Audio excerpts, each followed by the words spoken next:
Eddie Connolly, November 18, 1876 to January 1, 1936, was a Canadian-born boxer who took the World Welterweight Championship in a 25-round points decision on June 5, 1900 against reigning champion Matty Matthews at the Seaside Athletic Club in Brooklyn, New York. Earlier in his career, he took both the Canadian Featherweight Title and the British Empire World Lightweight Title. He was exceptional to have fought for titles in 3 weight divisions, and to have fought in both lightweight and welterweight divisions for world championships. His primary and best-known manager was Billy Roche, who also managed champion mysterious Billy Smith. He was also managed by Abe Pollack and by Eddie Kelly during his fights in England. Connolly was born on November 18, 1876 in St. John, New Brunswick, Canada. He began boxing professionally around 1894, taking the Canadian Featherweight Title at only 18 on April 3, 1894, in 5 rounds in his hometown of St. John, New Brunswick. He won the bout in a 5-round points decision. Connolly defeated Frank Garrard, a competent featherweight, on October 15, 1895 in a 3rd-round knockout in Cleveland, Ohio. On January 10, 1896, he defeated Jimmy Dime at the Cleveland Athletic Club in Cleveland, Ohio, in a 3rd-round knockout. These victories were instrumental in his quick rise in the boxing world. In January 1893, Dime had won the equivalent of the American Lightweight Championship at 130 pounds in Fonda, New York. On August 13, 1896, fighting on his home turf of St. John, New Brunswick, Connolly drew in 6 rounds with Stanton Abbott at the Mechanics Institute. The fighting was rather subdued and the crowd was small. However, as a New Brunswick magistrate, under pressure to curtail professional boxing, had threatened to arrest not only the principals in the fight but the spectators as well if a bout took place. The police chief and 10 constables present at the bout apparently did not prevent the fight from taking place. On November 24, 1896, Connolly took the British Empire World Lightweight Championship in Birmingham, UK against English champion Tom Causer in a 5th-round knockout.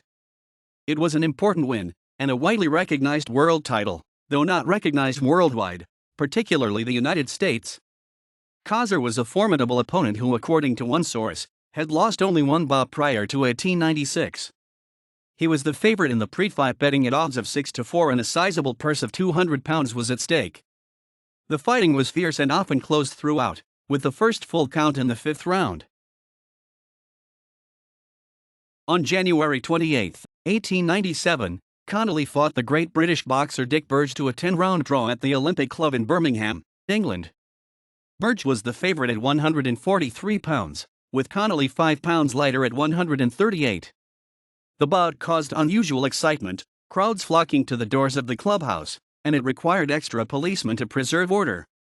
The 6th and 7th rounds were marked by particularly fierce fighting, with Burge connecting solidly to Connolly's face when he nearly slipped in the 6th, knocking him to the canvas for a count of 9, from which he quickly recovered. At least one source wrote that Burge had the edge in the fight and should have received the decision, despite having over a 6-inch disadvantage in reach. The bout was stopped in the 10th round largely as a result of the fierceness of the fighting and the conditions of the competitors. Spectators, the manager of the Olympic Club, and several of the police voiced their desire to stop the fighting. Connolly's head and face were badly battered in the bout. According to Chicago's Inter-Ocean, Burge, angered perhaps by the decision or confused by the fierceness of the contest, began fighting his own cornerman at the conclusion of the fight, and attempted to get at Connolly's trainer. On March 28, 1897, Connolly met fringe world welterweight contender Patty Fenton at the Suffolk Athletic Club in Boston, Massachusetts, losing in a 15th-round disqualification. Connolly was disqualified for a punch to the groin of Fenton 2 minutes and 30 seconds into the 15th round. The victory for Fenton over a future welterweight champion, even if it was the result of a foul, may have been one of his most notable.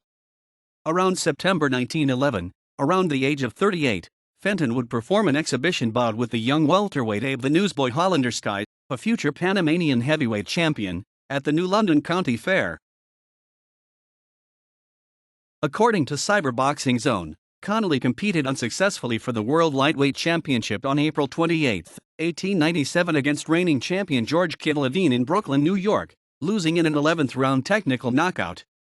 In an article by Kid Levine in 1927, His win against Connolly in 11 rounds in 1897 was also listed out on October 27, 1898. Connolly won a bout against Tom Broderick in a 10th round technical knockout at the Waverly Athletic Club in Yonkers, New York. Broderick, having accidentally had salts thrown in his eyes, was unable to answer the starting bell in the 10th round, and had to forfeit the match. A great deal of money had been wagered on the bout, with Connolly the favorite. The first 4 rounds saw fierce battling but with fairly even points scoring on both sides. In the 5th, Broderick clipped Connolly's face with straight lefts and right hooks, leaving him exhausted and battered. In the 6th, Connolly staggered Broderick, putting him on the mat. On September 4, 1899, Connolly would defeat Broderick in a 20-round newspaper decision at the Coliseum in Hartford, Connecticut. On November 26, 1898, Connolly met George Kerwin, a noted lightweight, at the Commercial Athletic Club in St. Louis, Missouri, for a 20-round draw. The fighting was fierce, but the draw verdict was not protested by the audience. He would defeat Kerwin in a 4th-round technical knockout on May 9, 1899 at the Olympic Athletic Club in Buffalo, New York.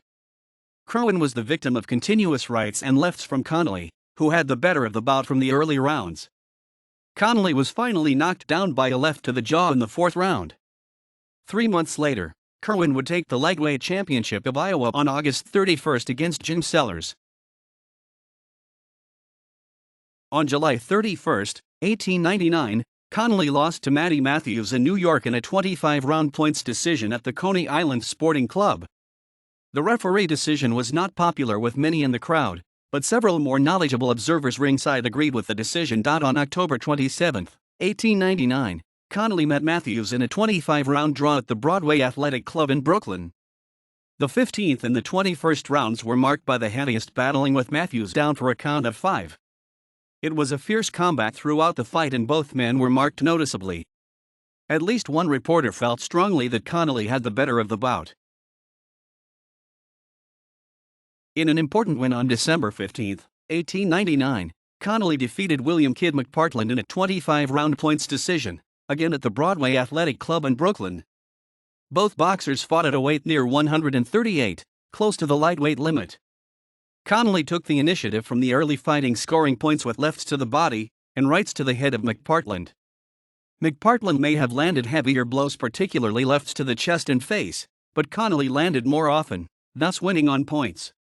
Connolly never seemed in danger of a knockdown and had McPartland at a safe distance. In 1902, McPartland would contend unsuccessfully for the lightweight championship of the world against the great Joe Gans. On May 15, 1900, he defeated Perry Queenan in a 6-round points decision at Tattersalls in Chicago, Illinois. Connolly took the initiative in most of the fighting. Queenan performed better in the 5th and 6th rounds, and appeared to have finished stronger, but the bout was close. Only 1,000 spectators witnessed the bout, a bit of a disappointment. Connolly boxed most effectively in the clinches, and with the frequent clinching in the bout, it appeared both boxers were wary of each other. Connolly took the World Welterweight Championship in a 25-round points decision on June 5, 1900 against reigning champion Matty Matthews at the Seaside Athletic Club in Brooklyn, New York. It was their 4th meeting. Matthews was down for a count of 9 in both the 11th and 18th rounds, in a bout that was described as the best bout of the 4, with Connolly winning decisively without ever being knocked to the mat.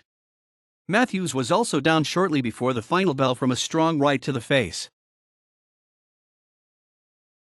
On August 13, 1900, he lost the World Welterweight Championship to Rube Ferns, before a crowd of 1,800, at the Olympic Club in Buffalo in a 15th-round technical knockout of a planned 25.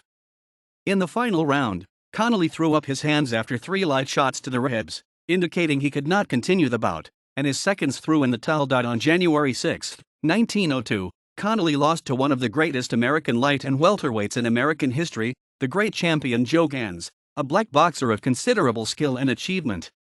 Connolly lost in a 5-round disqualification at the Washington Sports Club in Philadelphia. One reporter noted that Connolly did nothing but hunt and wrestle, adding variety to his performance in the 3rd by deliberately trying to butt the Baltimorian, Gans. A headbutt is a foul, usually resulting in an immediate disqualification. Connolly headbutted Gans as many as 3 times. The reporter also noted that Connolly clinched frequently and wrestled rather than boxed, probably an attempt to protect himself from the fierce assaults of Gans. By the time the referee ended the bout in the fifth, Connolly had been rendered practically helpless by the powerful punching of Gans. On April 18, 1902, he knocked out Barney Connors in 4 rounds at the Wabash Athletic Club in Chicago, Illinois. Connolly put Connors on the mat for the final count with a right swing to the jaw. On June 21, 1902, he won an important bout against Pat Daly in a 15-round points decision at the National Sporting Club in London. The bout was billed as the 144-pound title, making it an important welterweight battle.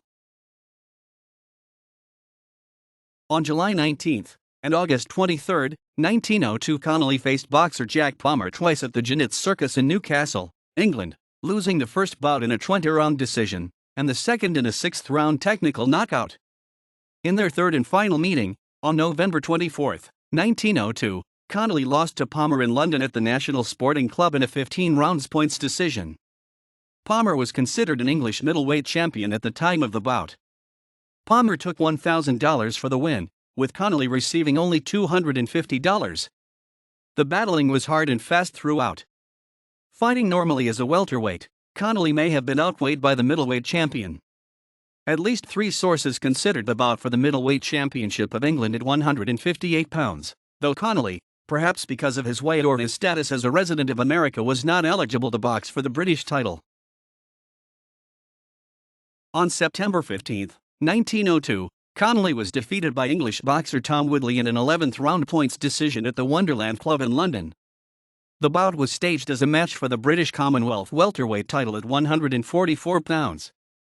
Connolly had the lead until the 6th round when the tide turned and he was nearly knocked out by Woodley, and for the remaining 5 rounds, Woodley took control, finally winning on points. In a rematch on January 26, 1903 at the National Sporting Club in London, Connolly beat Woodley in a 15-round points decision. On July 22 and August 10, 1903, he fought 2 10-round draws against Jack "Twin" Sullivan in Halifax, Nova Scotia, in his original hometown of St. John, New Brunswick, in Canada. Though a well-known welterweight himself, Jack's twin brother Mike would claim the World Welterweight Championship in 1907. On January 15, 1904, Connolly ended his career, according to most sources, losing in a first-round technical knockout against Honey Melody at the Lenox Athletic Club in Boston, Massachusetts. The brief newspaper reports that followed the bout stated simply that Connolly was outclassed and at the mercy of the Charlestown man, Melody. 2 years later, Melody would take the World Welterweight Championship against the great Joe Walcott on October 16, 1906. Coverage of Connolly in American newspapers subsequent to his boxing career was sparse. He died in 1936,